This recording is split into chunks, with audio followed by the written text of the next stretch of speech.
Alrighty, so I'm going to talk to you guys today about training qualities to enhance sport-specific movements. So by and I'll let you know what these qualities are, but a lot of this talk is going to revolve around the fundamentals, and I think the guys before me have touched on this too as well. Baseball players are athletes too, and I use a lot of exercises that some baseball strength coaches may not use because I think that they are valuable if they're done correctly. Okay. Now, learning curve-wise, I've only been in this industry for about 3 years. Okay, so we've had 3 previous guys that, over 20 years training athletes. So, I'm definitely a guy that is certainly still figuring this out. So, I like to have these conversations to make this very dynamic between not just me talking to you guys, but hopefully we can talk back and forth and kind of, get something out of this. I'll get something out of this as well, for sure. So the first thing I realized in my 2 years of learning, and we'll go through kind of what I've learned over the past 2 years, I'm a member of a team support staff. So that realization I think is important because I'm a strength and conditioning coach. There's an athletic trainer, there's a physical therapist, there's a doctor, there's a massage therapist, there's a sports psychologist, there's a nutritionist. Each of us play our roles, okay? I play a certain role, and within my scope of practice, I'm not going to go into the role of the athletic trainer or the physical therapist or the doctor. And I think that's an important distinction because there's certain things that I'm not going to waste my time in my training because I know the athletic trainer can take those things over. Second thing is that absolutes cannot be applied to collegiate strength and conditioning. And what I mean by that, previous speakers touched on periodization. You can apply certain periodization schemes as a rubric, but those things are not going to be able to be applied absolutely in the collegiate setting. Why is that? We have Christmas breaks, summer breaks, they play summer ball, Thanksgiving break, who knows what they're doing. They're definitely not doing my program most of the time. They're choosing to do what they want to do. So there's a lot of times in the collegiate sector, just to get an idea where we're coming from as collegiate coaches, that we cannot apply these absolutes. So we talk in scientific terms, but we have to realize that we are strength and conditioning coaches in the collegiate sector, and there are things that go with that with an understanding that it's not going to be an exact science. So next thing is stop trying to stick a square peg in a round hole. Okay, so what do I mean by that? Is that I want my athletes to squat, and I'll talk about my previous mindset was coming out of school. I think I know every magical exercise or mobility or stability exercise to allow you to be able to squat. What I realized very quickly is that I'm not a magician. I can't get everybody to do this movement. Everyone is not meant to do this movement. So there's certain heavy hitter exercises that I want to be able to do with a realization that I will change that up in a heartbeat for somebody who cannot perform that exercise. Make your own assessments. Okay, what's the most common assessment? What's the most common assessment everybody talks about now? The functional movement screen, right? So everybody's using the functional movement screen. Why? It's easy for us to understand. We're not the smartest people as a part of the sports staff, so the functional movement screen makes it easy for strength coaches to kind of be the athletic trainer or the physical therapist. I don't think we should be pigeonholed into that assessment. I think as a strength and conditioning professional, you are a movement specialist. You should be able to make your own assessment. The best advice I got in my first year at URI, first couple weeks, I talked to my strength coach and I said, hey, why don't we have the functional movement screen here? Let's get the functional movement screen. And he turned to me and said, you have your master's degree in strength and conditioning. Come up with your own assessment. And I think you should be able to do that because sport by sport, that assessment is going to change, and you shouldn't be limited to the 7 movements of the functional movement screen. Use fundamental movements to train qualities. So, like I said in the title, I'm going to use a ton of fundamental movements that I believe every athlete should be able to do. This is a baseball presentation, but I also am the track and field strength coach. I'm also the women's sand volleyball strength coach. And I have my heavy hitter exercises that I believe should be applied to all of these sports. And then we'll use our sport-specific, which I think is a fairly garbage term, but our sport-specific movements to educate and inevitably apply those qualities. So the sports specificity part of this is purely an education part of this. So we complement our fundamentals with sports specificity purely from an education standpoint. So we talked about med ball throws. I implement med ball throws because it educates them on how to apply that quality, that force, that power, that mobility, that stability in a movement that they're familiar with. Athletes do not think about strength and conditioning the same way you do, or the same way I do. So that's more of a collegiate sector type of thing. Okay, so realizing very, very quickly that my athletes are not coming into the weight room every single day with the same passion that I have for strength and conditioning. And that is fine. My job is to make them have that passion for the 60 minutes that I'm with them, some way, somehow. Because the bottom line is I'm a strength and conditioning coach, okay? I don't want to be anything else. I don't want to be an athletic trainer. I don't want to be a physical therapist. So what that entails as a strength and conditioning coach, I have a certain scope of practice, which I'll talk about a lot. And I'm also a coach, so that involves a lot of mental and psychological aspects as well, of course, as we know. Same slide. Okay. Now, to make this point, kind of hammer home this point, here's a couple text messages I received in the past week. And this is after Thanksgiving break. For some reason, having the kids home for Thanksgiving break, we had a lot of kids all of a sudden come up with these ridiculous things that, of course, they did, and they're going to affect that training. So, first one is I've been talking to Abby, who's our athletic trainer. I did yoga last night to try to help my back, and my back really hurts today. So kind of an oxymoron there, and you have this kind of shake your head when you receive these text messages as a strength and conditioning coach. And that goes to the point of, again, from a scientific standpoint, absolutes are not going to apply in the collegiate sector, so we have to learn to work around those things. Like Dr. Coleman said in the first presentation, what's the number one thing that he learned, or the top thing, was learning to adapt. Okay, and we have to do that as collegiate strength and conditioning coaches. Second one is just a time conflict. This kid didn't want to drive back to school on Sunday. He wanted to stay overnight at home and come back later.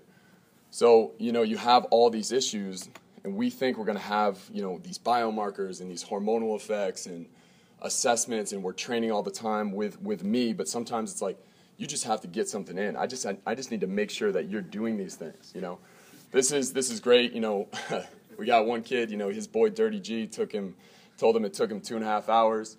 So he's not going to finish lab in time. He's not going to be able to come to lift. So I got to change his schedule. He may miss lift at that time. He's got to do something different. Some of these, warranted penalties, of course. So they didn't lift. They did prowler pushes. And, so you have all these things that come to play in the collegiate sector. I'm feeling under the weather. I got 104 temperature, blah, blah, blah. I'm feeling like shit, So this was all like on Saturday and Sunday after Thanksgiving break, or before we came back from break.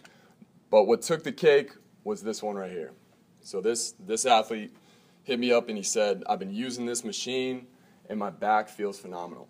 Okay, and the point I want to make with this is, I'm giving these athletes the greatest program in the world with a ton of X's and O's.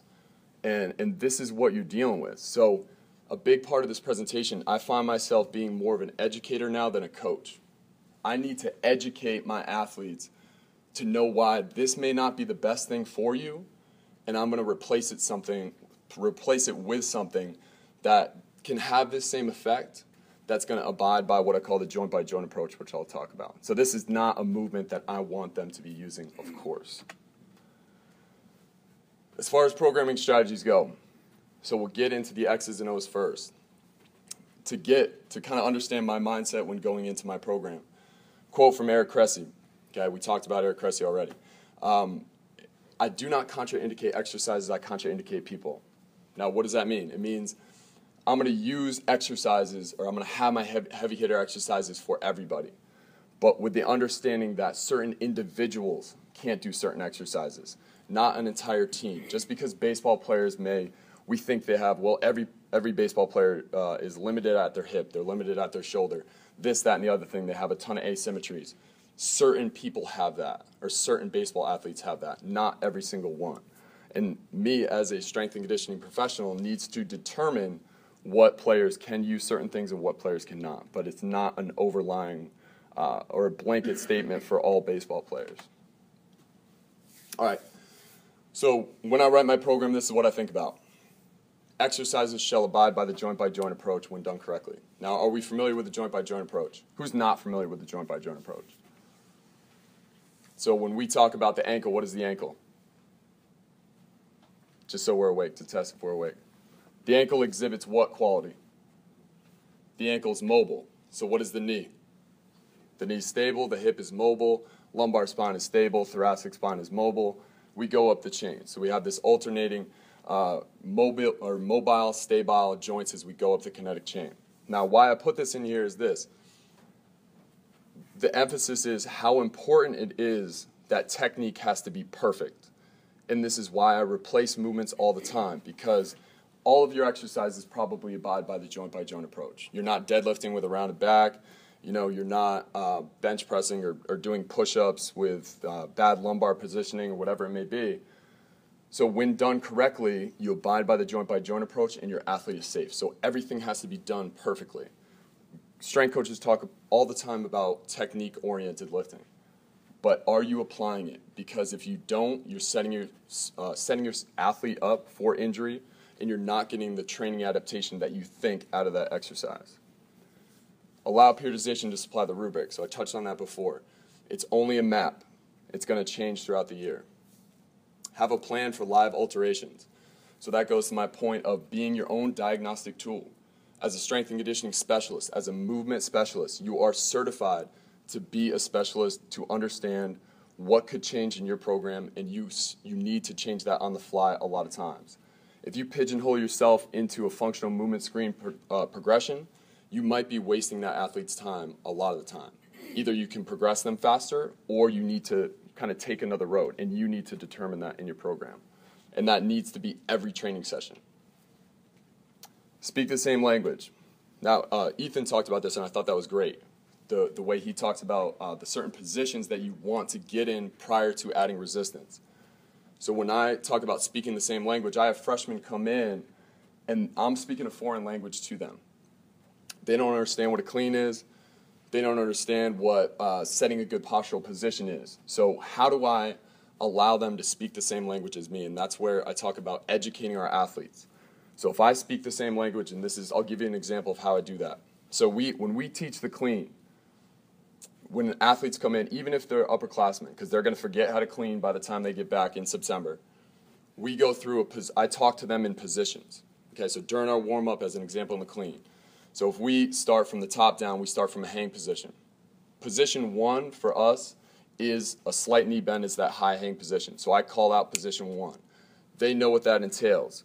We isometrically hold in that position. We fix guys as we go along. So they understand what is expected from them as far as posture, breathing, head position, knee position, ankle position, all of those things. Next is position 2, which is essentially a hang, above the knee hang clean position. So they learn how to hip hinge. They know what their body should look like in that hip hinge. Next is position 3. So that's the bottom position of your deadlift. So then when we go into the weight room and I cue them, I can cue them on positions. I could say, hey, in that clean you didn't get to position 1 before you triple extended and you caught the bar. Position 3 was terrible. So that's why your clean was terrible. That's why it got out in front. So they know what's expected of them, and I can just speak to them in the same language. So like Ethan said before you add resistance to any of these movements, they have to understand what language we're speaking. And the connotation behind that language is understanding what is expected in each of those movements. And finally, an athlete is only as strong, powerful, mobile, or stable as their conditioning allows. Now, this is different. This is my programming strategies for all sports. So like we saw before and like we understand, you can be fat and out of shape and still play good baseball. So for me, conditioning revolves more around health. So my number one goal as a strength coach is to keep an athlete healthy. So if I know that there's a means of training an athlete that is going to allow them to be healthy, i.e. conditioning, I'm going to condition those athletes in a certain way. So it's more revolved around health. I understand they can be limitedly conditioned and still be successful at their sport, but we're still going to condition them. All right, so here's a look, real quick programming-wise. If I talk to you about programming strategies, I kind of want to show you what the program looks like. So this is an in-season program, or an in-season card for a pitcher. Now, this is with a side note that hopefully we're lifting 2 days a week in the in-season between their starts. Sometimes that's not able to happen, whether we're on the road, coach says he doesn't want his athlete to come in, or whatever it may be. So I talked about qualities. Training qualities are For me, strength, power, mobility, stability. If we're talking semantics, we could get into with power, we're talking about rate of force development, velocity, impulse, whatever you want to call it. Those are trainable qualities. In the in-season, I want to make sure that I'm working on all of these qualities because I want to maintain all those qualities, and I realize 2 hours a week, I can't be separating any of those qualities. So this is a total body lift in season. We're working on mobility, rate of force development, stability, where some sort of activation to get you ready for your A group, going through whatever power lifts that we're doing. With this particular pitcher, they're able to do a power clean pull. Our strength work for the day was a rear foot elevated split squat. So obviously, like the other strength coaches have said to you today, single leg unilateral exercises trump anything bilaterally. Once we get into in-season, pretty much everything ends up being a unilateral exercise, or most often the time, especially our lower body pushes. So our conditioning map for a starting pitcher. All right, just to give you an idea what I mean by conditioning. All right, so this program, just one example of a program that we'll go through. Billy talked about this before. My main goal with pitchers is to make them more athletic. So I need to include as many agility drills as I can. And this is just one menu. This is just one of many different things that we'll try to apply. So in this instance, we got pro agility drills, Jerry Rice drill, box drill, shuffle sprint, different things just to make them feel or make them be more athletic or maintain their athleticism. Because what do they do in season? They just step on a mound and pitch a baseball. So we need to allow them to continue to be athletes throughout the season. So that's the main goal with our speed work. And then our conditioning, or our pure conditioning, is purely about anaerobic capacity. Okay, we're doing things at a high intensity, manipulating rest periods. So we are trying to create some sort of adaptation that doesn't revolve around any sort of aerobic training or slow long distance training. All right, coaching strategies. I'll touch on this a little bit because as a collegiate strength and conditioning coach, you have to be a coach. You have to have your coaching strategies, which revolves around being an educator, being a mentor, sort of the mentality that you have or the culture you create in the weight room. So the big thing that I live by, and this is a quote by a guy named Simon Sinek, people do not buy what you do, they buy why you do it.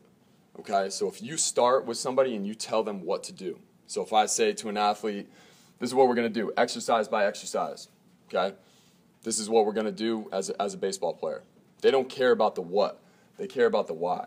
All right, so if I start with the why and I say, I have a program that's going to allow you to be the best baseball player you're ever going to be, or the healthiest baseball player you're ever going to be, or you're going to be the strongest, most powerful, you're going to reach your athletic potential, and that's going to carry over to the field.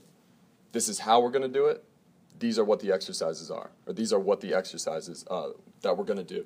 So I started with the why, so they understand where I'm coming from. Why am I here? Why are we doing these exercises? If I start with that, they're going to buy into the program. And I'll talk about selling the program as we go along as well. All right, so getting back into the X's and O's a little bit, understanding what a corrective exercise is. Corrective exercise, which again I think is a bit of a garbage term, and what is more a part of your warm-up. So as a strength and conditioning coach, what am I doing as a corrective? As a strength and conditioning coach, my movement, or the movements that I use, are my correctives. Why? Because I'm going to put them in positions I'm going to learn or educate them on these movements and how to do them correctly. I'm going to put them in good positions and coach them up in those positions. So that's my correctives. Athletic trainers, physical therapists, they have different correctives. So again, scope of practice. I have my scope of practice of correctives. When my scope of practice ends, I send them off to the athletic trainer or the physical therapist to go through their correctives. And I'll kind of show you why that is in a second. So what are corrective exercises? What are they not? So I like this picture here because I feel like this guy is doing like an IT band foam roll corrective exercise or something. But corrective exercise is not foam rolling. It's not mobility work or static stretching. It's not front planks, side planks, or pillars. Okay? For me, corrective exercises within my scope of practice, we need to understand what we can do and what the athletic trainer should be doing. So when we learn about the functional movement screen, you know that a 0 means what? A 0 on the functional movement screen, what does that mean? Painful. So a 0 means pain, right? So when you have pain, what are you supposed to do on the functional movement screen? Send them off. You're supposed to refer them out, right? So I'm supposed to refer them to the athletic trainer. But for me, referring out is not just reserved for pain. I'm going to refer an athlete out and send them to my other support staff if they have an issue that, an athletic trainer could address and change more effectively than me. So I believe that because I think self-corrective work can only take you so far. So we talked about Eric Cressy and the Mike Boyles of the world and the Gray Cooks and all these people that are putting this great information out there. And you see a lot of them with their mobility exercises or their stability exercises, which I think are great, and I still use them as a way to warm that athlete up. They're great activation and warm-up exercises for certain movements. But I don't necessarily think we're making significant changes with those exercises. Where are you going to make the most significant change? With a manual therapist. So manual therapy provides the largest biomechanical improvements. So as an example, I thought this was a great picture because I think this guy looks nuts. But if we look at this squat, we can say, hey, this guy, has some issues. You may determine as a movement specialist that, he may lack some hip mobility.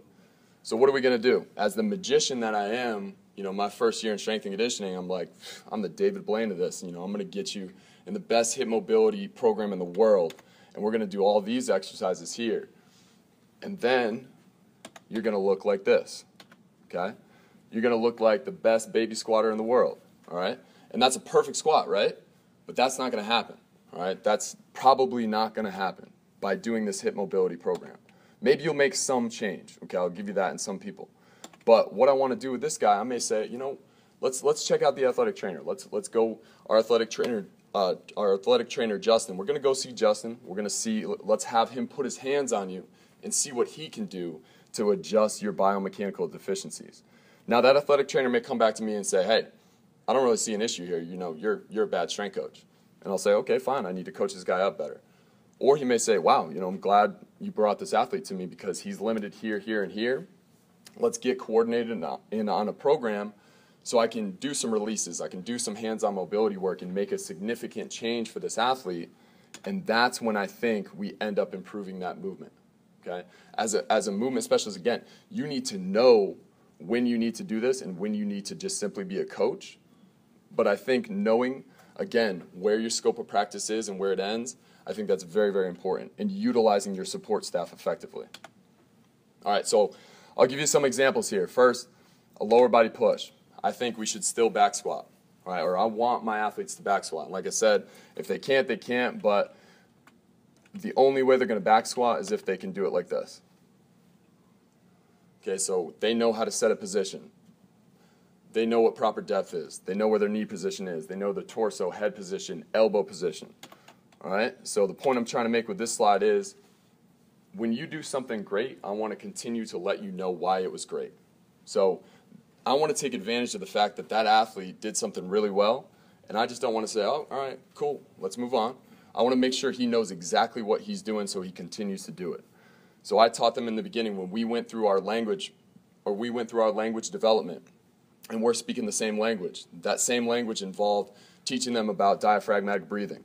I didn't term it like that. They don't know what diaphragmatic breathing is, but they know breathing down and wide. They know breathing into their belly. They know how to tack the rib cage down. They know how to position their elbows during a squat. They know what head neutral means and the importance of it, proper depth, upright torso, proper knee hip position. So I make sure that athlete knows what they're doing. Calling myself an athlete over here. Second one. So during this presentation, I got good at doing exercises bad. All right, so that's obviously a terrible squat, and that's something I don't want to see out of my athlete. And if I see that, I'm not going to put that 90 kilos on an athlete's back and have them in that position, but heaven forbid that's there. Where my previous mindset would have been to say, I'm going to make you do that squat eventually because I'm going to get you there. Now my mindset is, let's find a movement that is right for you. I think a turning point for me is I was at the Perform Better Clinic in Long Beach over the summer, and a guy by the name of Lenny Petricino, I believe is his last name. He works for the Gray Institute. So the Gray Institute is involved a lot with kind of lunge matrices and reaches and things like that. He talked about hip structure, and he talked about that people from different areas of the world have different hip structures and are not meant to do certain movements. So from a bony structure standpoint, for us to say that everybody should back squat is kind of absurd because structurally we are not built the same.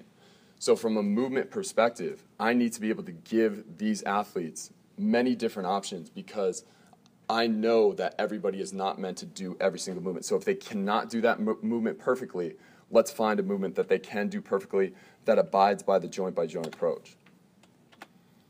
All right, power clean. We do clean. I will take a stance on clean. So we do power clean. We do full cleans with some of our athletes as well. So when I do a clean, don't worry, this is the bad one.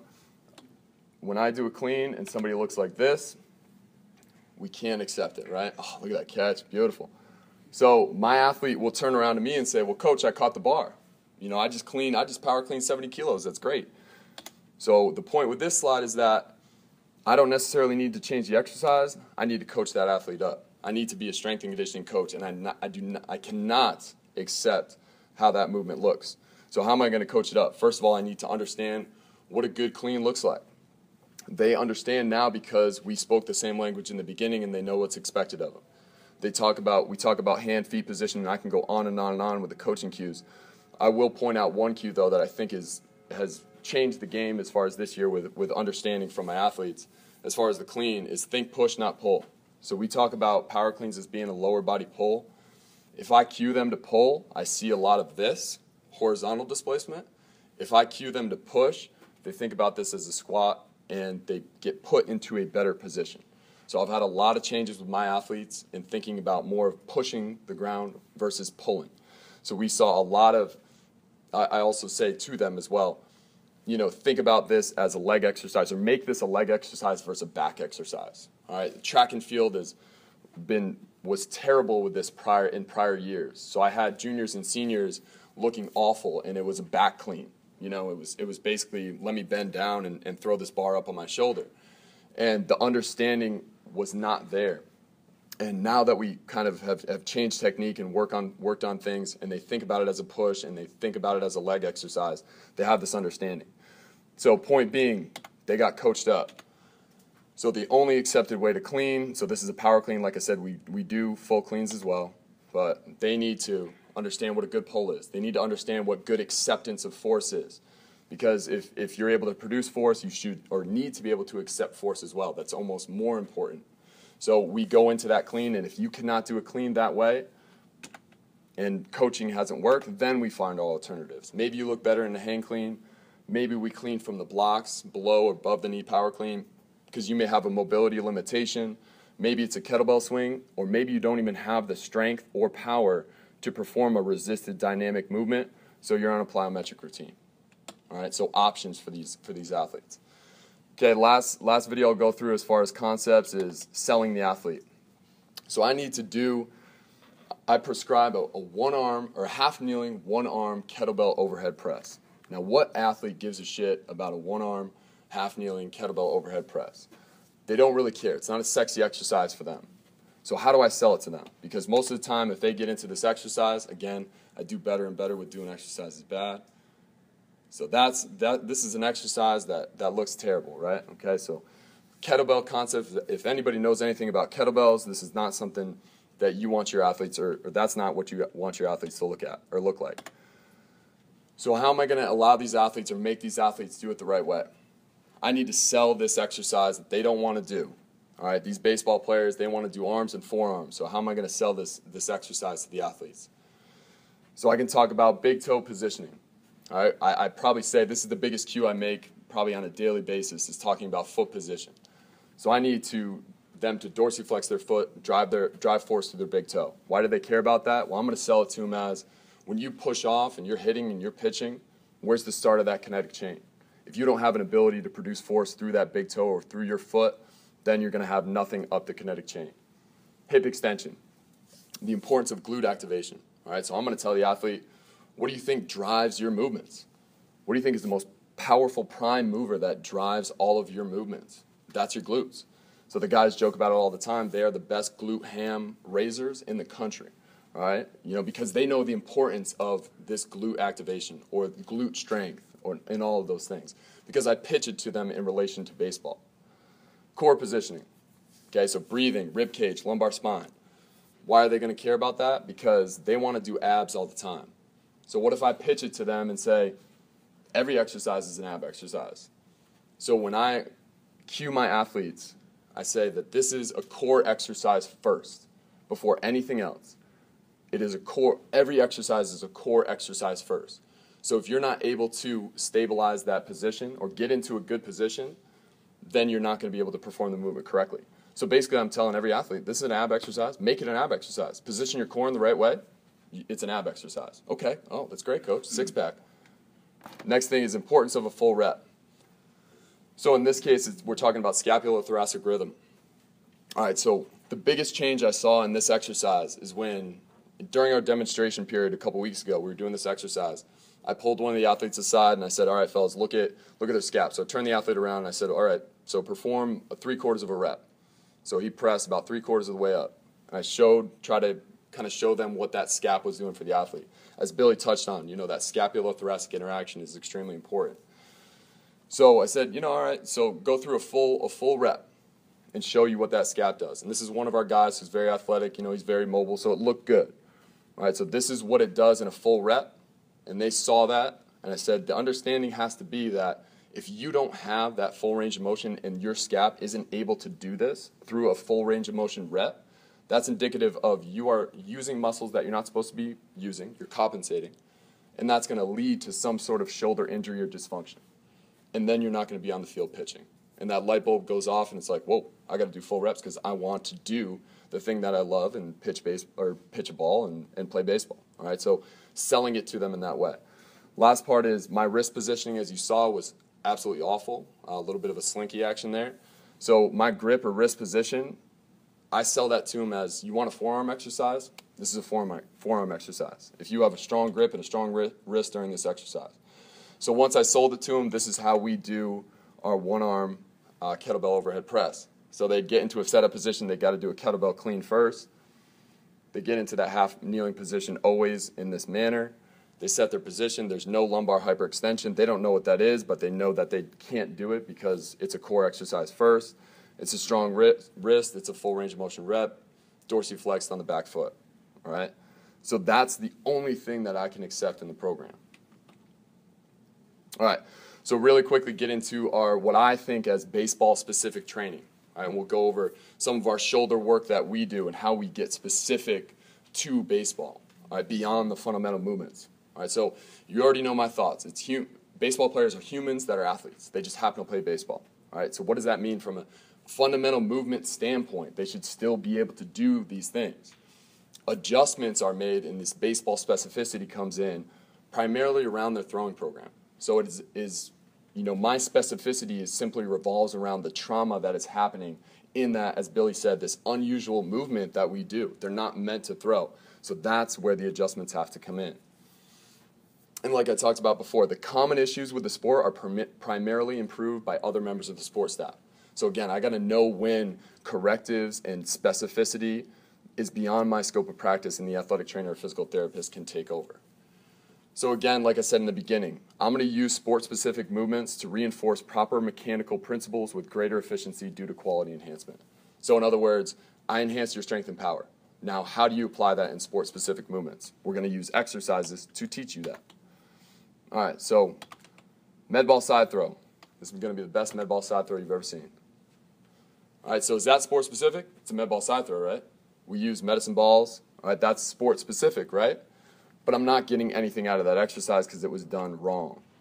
Now, if I throw med balls, and same thing, we do a lot of med ball throwing in the off season, not so much, if at all, in the in season. Still think it's a valuable thing. But it's a valuable thing to teach concepts. So if I teach an athlete to perform a med ball throw like this, what am I teaching that athlete to do? They enhance the quality of strength and power. So I'm teaching that athlete, okay, during this med ball throw, similar to what you would do in your sport, let's produce force through that back leg. Can we load that backside more efficiently?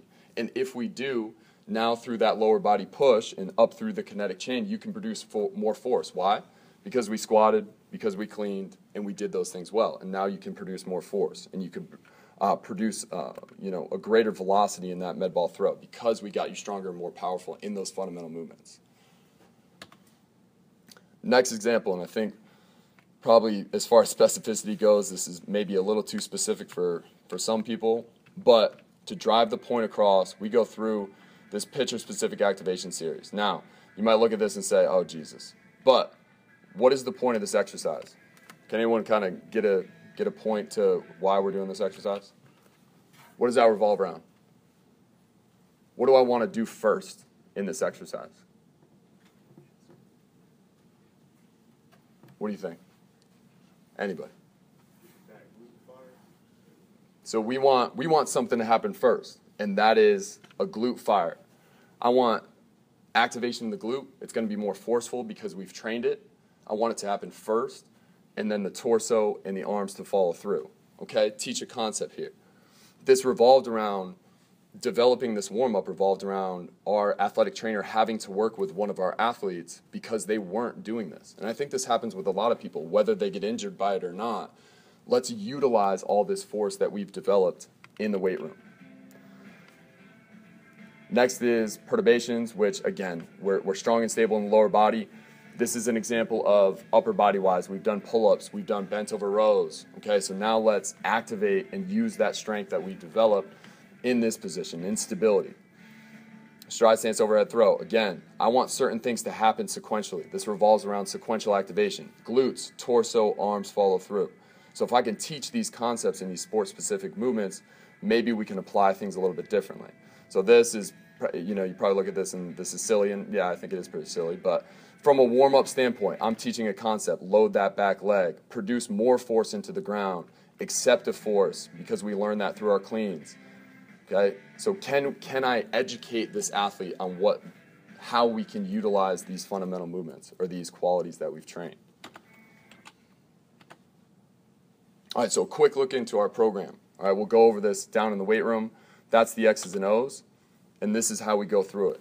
So we talked about, some of the other coaches before talked about, bands kind of aren't enough. And I think bands aren't enough if you do them in a way that kind of makes them not enough. So if I see an athlete go through their band program and it looks like this, and I see a lot of my guys all the time, they got their band right here and they're doing a lot of this stuff, and they're doing their external rotation, just flying around talking to somebody else while they're doing it, that's not enough, of course. But if we perform it the right way, every exercise band-wise, we work with a tempo. So there's a 2-second hold and a 3-second eccentric on most everything we do shoulder-wise. Okay, because I have to have an understanding of what that muscle's doing. So what are my rotator cuff muscles meant to do? They're meant to control. They're meant to control isometrically, and they're meant to control eccentrically. So I need to mimic the functioning of that muscle with my shoulder program. So if I have an athlete and I see them going through with some speed and predominantly concentrically moving through these movements, or that's the predominant kind of resistance that they're applying, then we need to correct something. I need to sell them on the functioning of their rotator cuff and how it's going to be healthy. All right, so there has to be some sort of control, hold, and then tempo on the eccentric. So we'll get to this bottom one here. So our plate warm-up. Again, a hold with some sort of control eccentrically. We go through I's, T's, bent over T's, and then our American press or Cuban press. All right, so we go through those. But again, the point being, understanding the functioning of these rotator cuff muscles and then mimicking that function. It's not concentric. It is control. It is control in an isometric position. It's control eccentrically. So we need to mimic that. Closed chain shoulder work. Some of the other coaches talked about closed chain stuff. Closed chains exercises trump anything open chain all day. So we try to perform as much shoulder care work closed chain as we can. So the top is something we use in our warm-up, quadruped IYT. So what I'm trying to do in that left side, I'm trying to protract as much as I can on the left side and stabilize my core while an opposite side is doing work. So can you do something on one side, stabilize, while the opposite side is performing some sort of work? Okay, that is the challenge during these exercises. Again, with some sort of hold at the top and exhibiting some sort of control. Again, abiding by the joint-by-joint approach. Lumbar is stable. Core is in a good position. We're not hyperextended. We're in neutral. Okay, bottom exercises are yoga push-up. All right, so we do a push-up. I mean, my scaps are a bit of a mess there, obviously, but so at the top, I'm trying to protract, and then I'm trying to challenge some sort of scapulothoracic rhythm by getting into that hip flex position. After our yoga push-up is T push-up. So again, protract, exhibit some sort of thoracic mobility, control one side while the other side is exhibiting mobility. All right, so that's some of the stuff we do in our team warm-up that everybody's doing prior to getting into a practice or a game. Weighted ball use, I'll touch on very limited. Obviously, Billy already touched on that as well. You know, we go through the same progression, all right? So I'll just show you the quick video of one of our athletes doing it.